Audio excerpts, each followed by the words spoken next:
Hey, welcome back to another episode of Mind Mantra. And today we have with us Iniyan G to talk about his experiences. As you know, that this show is all about we bring out influencers and entrepreneurs. We talk about their journeys and experiences.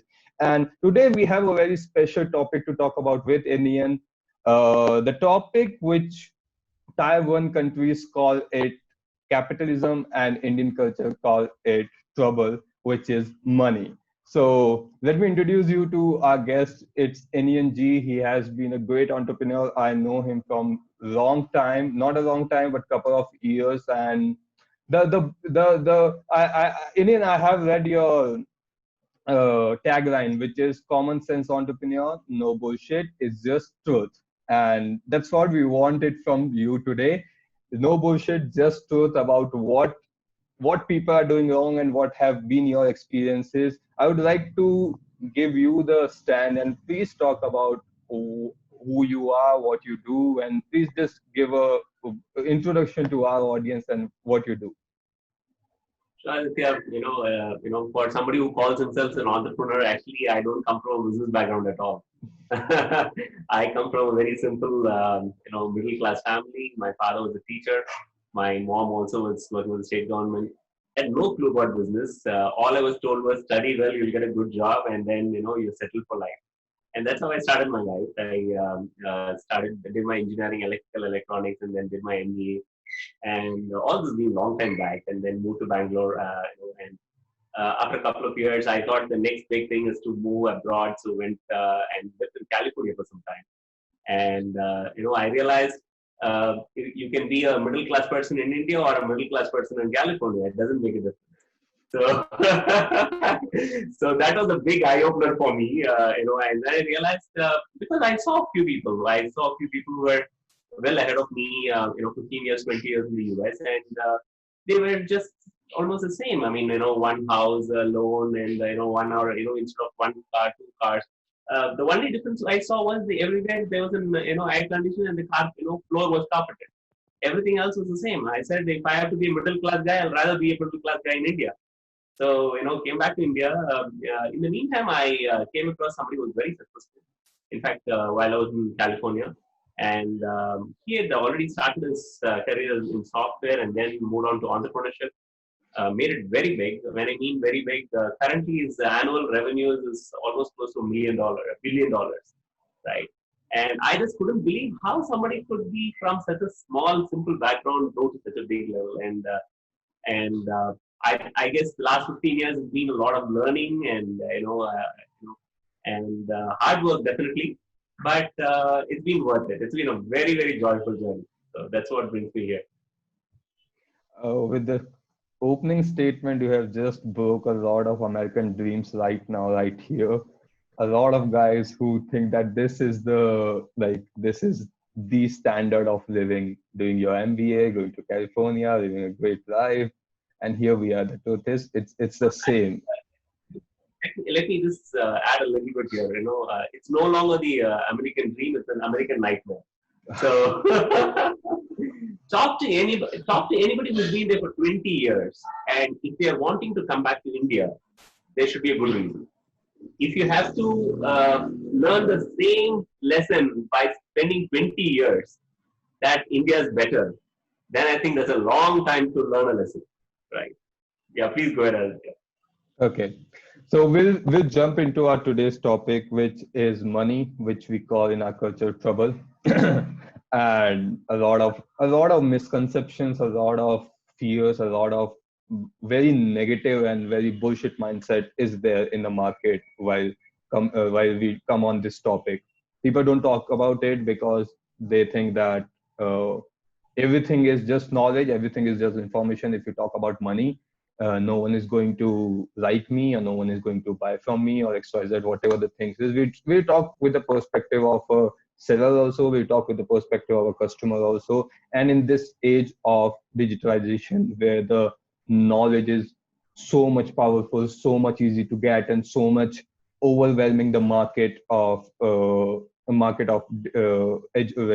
normal education, and we are in the digital era where it's just people are capitalizing on one thing, their knowledge, which is good. I don't feel that which is bad, but creating misconceptions about money, giving a false hope about money, and then selling something which you feel that can help XYZ amount of people is not which I believe in.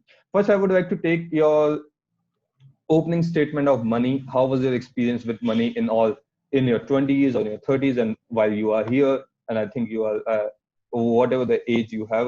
I don't know. Sorry, that I don't know your age, and I don't want to ask that age because you are still young. I said I'm still in my 20s, yeah. Yeah. Whatever. Anyways. So, what have been your experiences with money, and how has been your mindset has been changed with the money in the journey? Well, yeah, in fact, see, I grew from I told you, a simple middle class family. We've never seen money. Let me put it that way, right? I mean, we never had a lot of, money. Everything was an EMI. Our television was an EMI. Those days we had a moped that was an EMI. So literally everything we bought was an EMI. I don't remember going and asking anybody, how much is the price of a product. We've always asked how much do I pay monthly, right? So that's where I grew up from, and I thought that was okay, right? In fact, a lot of people, today think that even buying a house, for example, is okay. Let me ask you a simple thing. I'm not. Let's say I'm picking up a pen. Let's say I have a pen here, and in my hand, and would you buy this on EMI? If it is costly, and No, if it's it a is simple pen. Would you buy this on EMI? no, I will just pay for it. Reason why you will not buy it on EMI is because you have more money in your pocket than the cost of a Renault, right? And Yeah. that's the same thing. Mercedes Benz. Mercedes Benz is not costly. It's just that I do not have enough money to buy it, right?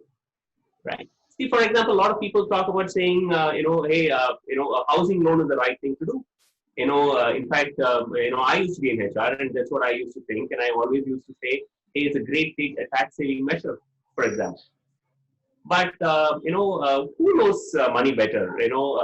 Your parents or your family or your HR or let's say the financial advisors for Mukesh Ambani. If Obviously. housing loan is such a good tax saving measure, then he would have actually taken a housing loan for building his $1 billion house, right? I mean, he bought it cash down. Bill Gates did not buy, build his house, using a loan. So I realized that, what middle class people think about money is very, very different from how successful people think about money, right? And I completely understand. You should not run after money. In fact, I'm perfectly fine with it. But unfortunately, that's what we do every day. In your job, let's say, a lot of people. I'm an HR person. By profession. A lot of people come and tell me, Iniyan, I work for job satisfaction. I say, okay, great. Take a 10% cut. I'll give you more satisfying job. They'll say, no, no, no, no, no, no, no, no, no. Right? So, the first thing about it is, I think we need to get honest about money, right? And, all of us need money. If you have enough money, money is just a tool. It's like a, knife. If you give a knife to a robber, then he's going to do the wrong thing. If you give the same, knife, sharpened knife to a doctor, he'll save a life. Money is just a tool, right? And it's about how you use it. Today, look at somebody like Bill Gates. I mean, he's doing a lot of philanthropy, doing a lot of research for human development and immunity. So if you had a lot of money, why wouldn't you do that, right? So goal is not about the goal is not about, hey, is money good or bad? The thing is, what do you want to do about money? And once I realized it, I asked myself, hey, why am I working so hard?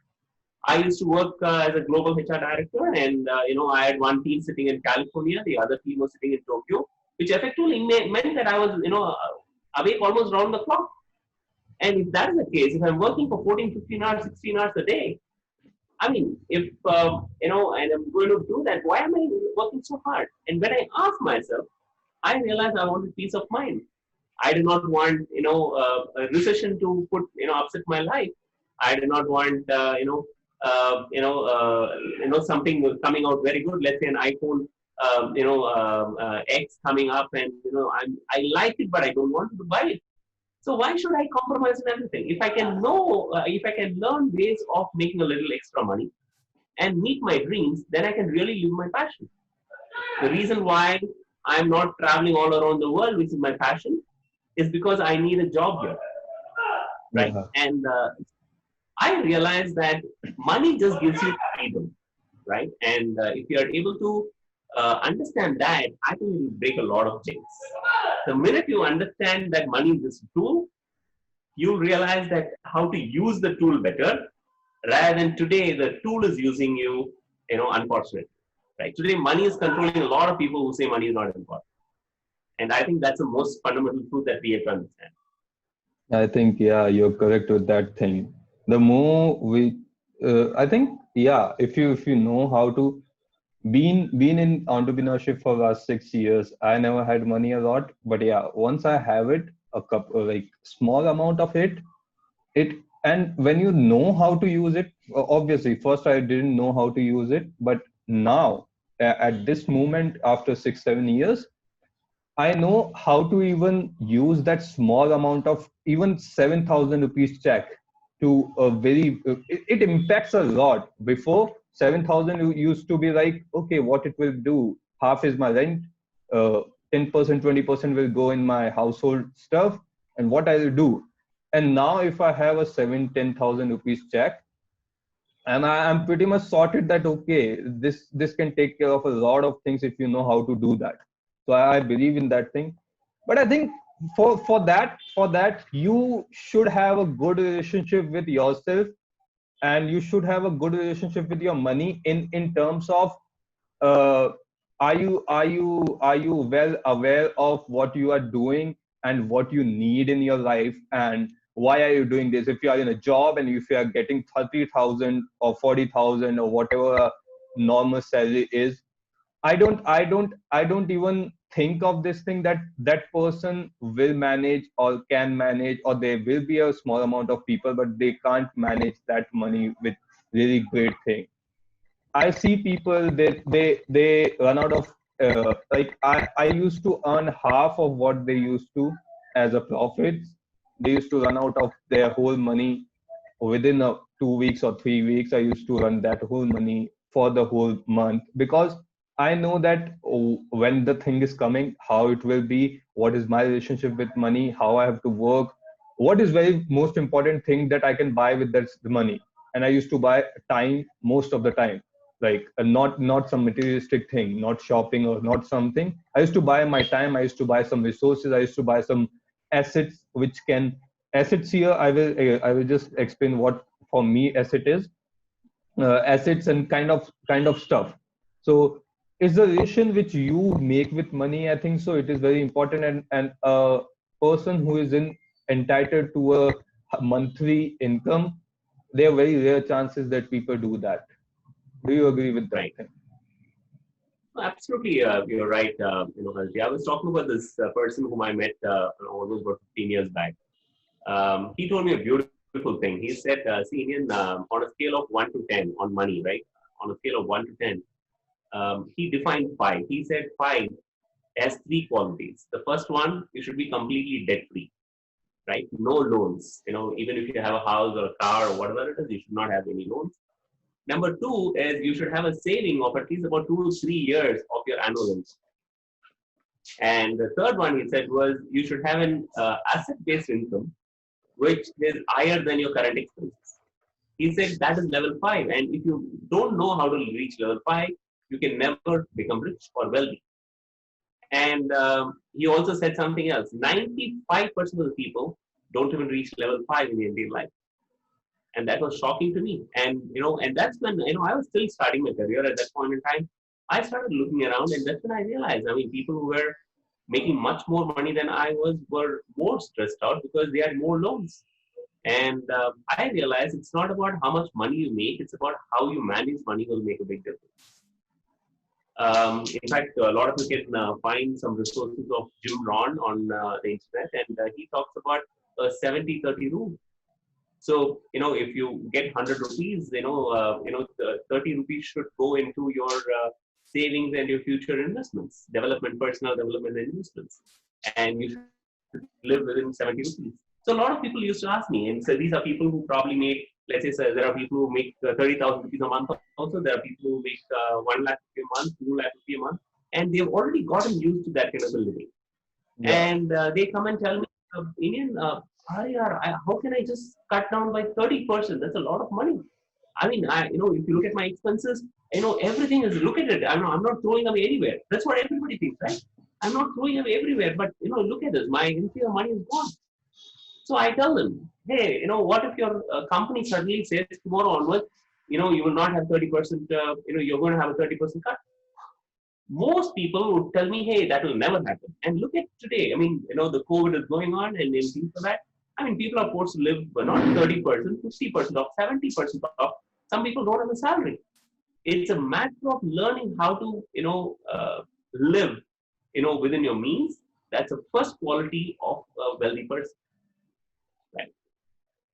I think that's very correct. And what you are talking about here, how to take out, like, I have struggled with this thing a lot, because every time I used to read, or I used to learn something about money, and there was one thing that you should take out some percentage of your income and try to invest it in, and or it's just it should be side. If you're not investing, just save it, forget about it.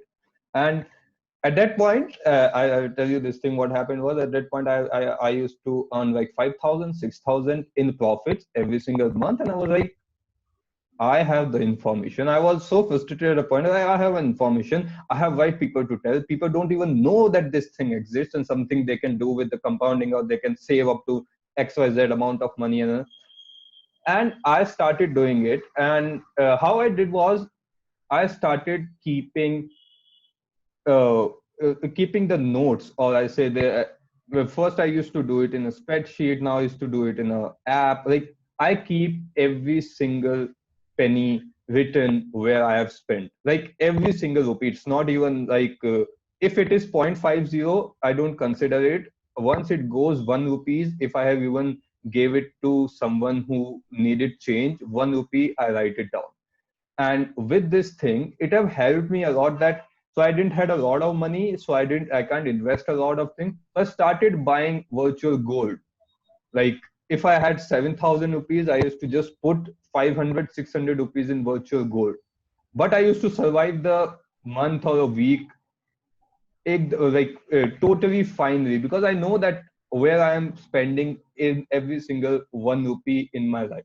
So I think it is more to be done manually, that you take care of your every single expense. If it is coming, you should know what is coming. If it is going, you should know what is going, because most of the time we are like, okay, my salary came, it has gone, but you don't know where it is gone. Like, people like in 20s or 30s, I'm not talking people who are more than 30s, because 30s you have responsibilities. I can't talk about that, because I'm no one with that experience, or no one to be eligible to talk about that. But people in their 20s, with their don't have any loans, or they don't have a lot of pressure right now, and they are bachelors, and they're doing just living for money and entertainment. They should I feel that they should start keeping this, and they can be beneficial with it if they do it right now, or else they have to do it at some point, and with the regret that they didn't. In fact, let me suggest a little, tip here. You know, Sure. so for example, what is the difference between middle class people and wealthy people? So middle class people, let's say they make 1,000 rupees. They spend the money. They keep track of everything, like you rightly said. We try to keep track of everything else, and we put whatever is remaining into the savings. Wealthy people, let's say they make 1,000 rupees. They first put whatever is from for the savings. So, for example, when I say 30%, the first 30 rupees goes, 300 rupees goes there. That's all. There's nobody to touch it. And then they live off the remaining 70%. So it is always the first priority is about what is required for the future, right? With the savings, and then you start spending what is left. And when you have that habit where it doesn't matter whether you're making 10,000 rupees or 1 lakh or 10 lakhs a month, you'll suddenly realize it's a lot of peace of mind. Okay, here if we talk again, so wealthy and middle class. If we talk about our middle class, Indian middle class, so I think we are more aware of our parents are more aware of savings than any other country or any other culture. But again, if I talk about why we don't talk about money uh, to our kids, like me as a grown up, I'm 24. I never had a talk from my uncle or my parents or my brothers.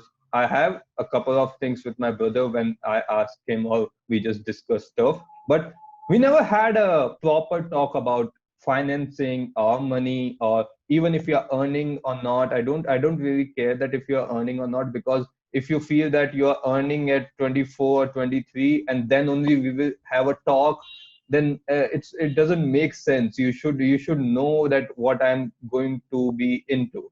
Like, you are giving your 4 years in engineering and then you're expecting your son to bring out 30,000 every month, and then even to save and even to build a dream for him. And even if we have some other plans, he should not do that or do that, and you should save and whatever the things is. Why is that?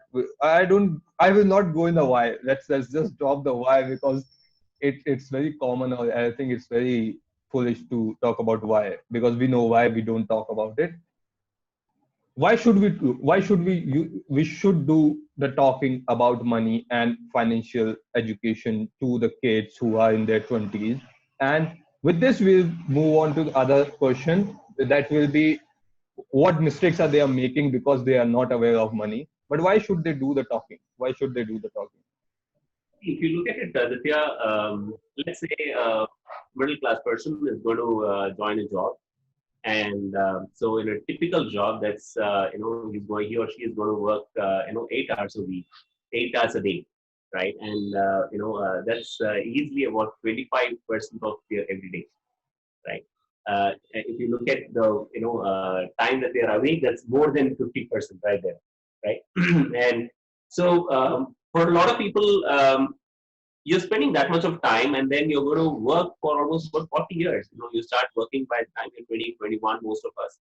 And although the retirement age is probably 58 or 60, most of us don't retire, are unable to retire because we don't have enough money to sustain. And people are forced to work beyond 60 as well. So at least for the next 40 years, somebody's going to work. And I think, the reason why people are working is because they need that money to sustain. Let me ask you this. If you make, let's say, 10 lakh rupees every single month, would you still do what you're doing? Chances are uh, no. You'll probably, For sorry. me, it will be yes. Yeah, sorry. For me, it will be yes, because I have been through that stage and now I am out of that. But yeah, if you will be asking me this a couple of years back, for sure. If 10 lakh per month I used to get paid, for sure I won't be doing, because yeah, I have 10 lakhs right now. So what I mean is, most people are, are not happy in their jobs. I mean, they don't like the job, they don't like the colleagues, they don't like the boss, they don't like the kind of work they do. But they go there every day, right? Because they need that income. So I think it's fairly okay to talk about money, because unfortunately, money is not a subject that's being taught in our college or school, or like you were telling earlier. It's not being very openly talked about in families, and because of that, there's a lack of fundamental knowledge about how to manage finances. See, for Yeah. example, all of us, when I mean all of us, all middle class people, we will end up paying taxes. But tell me the place where you learned about taxes. We don't have a clue about taxes, right? So it's like a black hole. People don't understand what it is, and we just go and spend money. The only time we discuss taxes when the budget is issued and somebody talks about it on the television, and we also talk about it. Apart from that, I don't think most people understand what taxes are, how to save taxes, how to invest. We don't have the basic knowledge. We don't understand if Bill Gates or Elon Musk or Ambani or Narayan Murthy, or I can go on, as Mark Zuckerberg, all these people, are coming from middle class families and today they are multi billionaires. There should be a way out. Yeah. I'm not saying money is everything. It's about learning. If if money is not everything, then I don't want somebody to come and say, what, oh, that's very costly. The minute you're saying that's very costly, it's because you want it and you're unable to afford it. So why not? I mean, if you had more money, would you give your parents a better life? If you had more money, would you think about a better future for your family? Would you, if you had more money, would you go and help more people in the society? All of us would, right? Why should we not look at bigger goals than just survival? And just for that, I think it's extremely important for us to understand and learn about Totally agree with that thing. Okay, I would like to do this conversation a lot. Like I really like this part when we are talking about money as the perspective of very open mind. Uh, I'll come to a very common and very rising problem right now with money. The FOMO, the fear of missing out that every 20 kid have because of internet.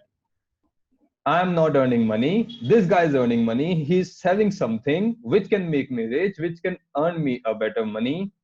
And most of them are bullshit. Most of them even are not earning. I have been there in that place. I have been with the influencers. I've been with the course makers, and they are not making a good amount of money which they are showing it, but people still falling for that. They are as a 20s kid, I have been there. I have been a part of that whole culture.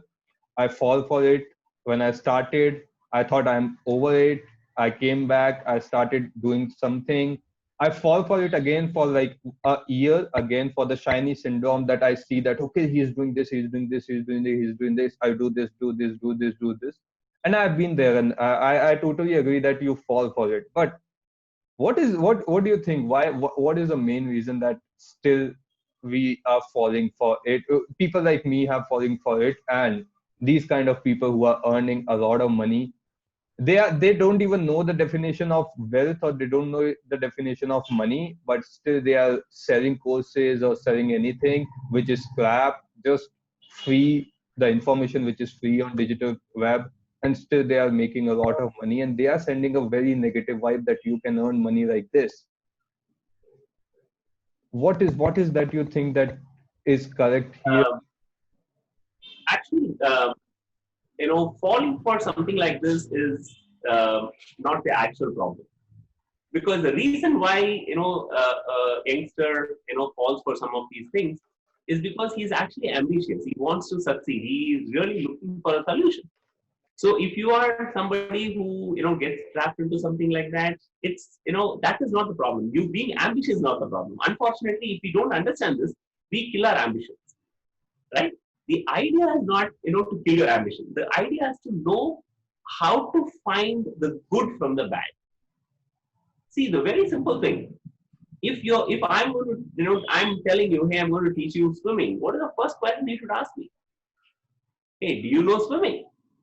The first thing you want to prove you is that I'm a good swimming coach. Same way, if I'm saying, hey, my courses are extremely good, let's say, for example, there are real estate courses going on. I say, fantastic. And so, how much money have you made from real estate? Okay, great. If you can show me a big asset, which you own, that is fantastic. For example, I know this also I learned from my mentor. He said, Iniyan, see, now you don't have money. Most of the banks will chase you for credit cards. But once you start making a lot of money, a lot of banks will start chasing you for making investments. And he gave me a beautiful tip. He said, whenever an investment advisor meets you, tell them one simple thing. I will invest as much as you have invested your personal money. You won't believe, for the last 12 years, that's exactly the same thing I've talked. I've said, hey, I can invest 2 crore rupees here, take my check, but show me your portfolio, your personal portfolio. And in the last 12 years, I met vice presidents, I've seen directors of companies, I've seen people who are national award winners of investment advisors. Not a single person has come and shown me his personal portfolio, which is more than maybe about 20, 30 lakh rupees. And so playing around with other people's life or other people's money is very, very easy. So you need to know how to differentiate, the right people. The second thing is, look at simple examples. If you're going to learn batting, you will learn from somebody like Virat Kohli or Sachin Tendulkar. Would you go and listen to Harsha Bhogle? Sachin Tendulkar, failed in 10th standard. Harsha Bhogle is from IIM. I'm not putting down Harsha Bhogle, but he's never been on the pitch playing a fast bowler. Why, but if you want to be a good commentator, please learn from Harsha Bhogle. But if you want to be a good batsman, learn from Sachin Tendulkar, right? So always look for the fruit on the tree. Look at somebody who's the really successful person will not keep going around saying I'm successful. The really wealthy person will not keep saying I'm very wealthy. As simple as that. In fact, the most wealthiest people lead very, very simple lives. And you'll see an example. Yeah, and I guess these are, I think you should learn to evaluate what's right from what's wrong rather than what is on somebody's Instagram page or what somebody talking on Facebook or any of the internet stuff. You'll have to learn how to differentiate the right people from the wrong people. Right? I think that's more important. Yeah, or else you can put your money like I did and learn your lessons with a hard way. Yeah, it's not this thing. Again, I'm not putting down professors here or teachers here. My father himself was a teacher. It's like this. I want you to understand. Theoretical knowledge does not equal practical expertise. For example, I learned engineering. If how many of you you're talking about engineers and things like that. Yeah. If how many of your let's say computer science professors can replace a project lead at one of the multinational companies? I I don't think don't so. I don't think so. Yeah, right there, the project will fail. I know my MBA professor, finance, he was one of the best professors in the India, South India. But do you think I will take him as my chief financial officer in my company? No way, right? Theoretically, he's extremely good, so his, arguments are very good. But when it comes to practical knowledge, it's very, very different. So you'll have to learn to look at knowledge is not power. That's a very bad thing people have told us. Everybody keeps saying knowledge is power, knowledge is power. Knowledge is not power. Applied knowledge is power. Yeah, got that thing right. Yeah. Okay, so we'll wrap up the session. It was a good session with some of the final questions with you, Anian. Uh, what are your best earnings with your money, and like what are your tips if you want to give someone how to manage it, be it 7,000, be it 5,000. I'm telling you one thing, guys. If you are listening to this, if you're even having a pocket money from your parents for 5,000 or 6,000, I will suggest you to go and evaluate and manage it and try to save from it. It will help a lot. It will help me a lot. It have helped me a lot, and it will help you a lot also. So, Indian, what are your learnings with the money within your whole journey, and some tips to manage it? See, if you have some extra money, doesn't matter how much, put it back into yourself. See, middle class people spend money on entertainment. Successful people spend money on education. So educate yourself, invest in yourself, buy an extra book, go and attend a big seminar. Try out something. There are 101 businesses which you can try with a very, very low investment. Go ahead and try it out. Put your hands into something. Don't burn your hands. You don't have to invest 30,000 rupees, 3 lakh rupees for a business. You can start with much lesser. Your mobile phone can be an investment. Yep. Your time, extra time that's out there in the 2 hours, could be investment.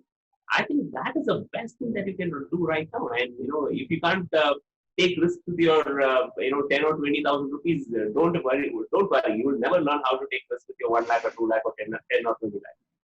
So this is the best time for you to go and invest your time and your money, and wish you all the best.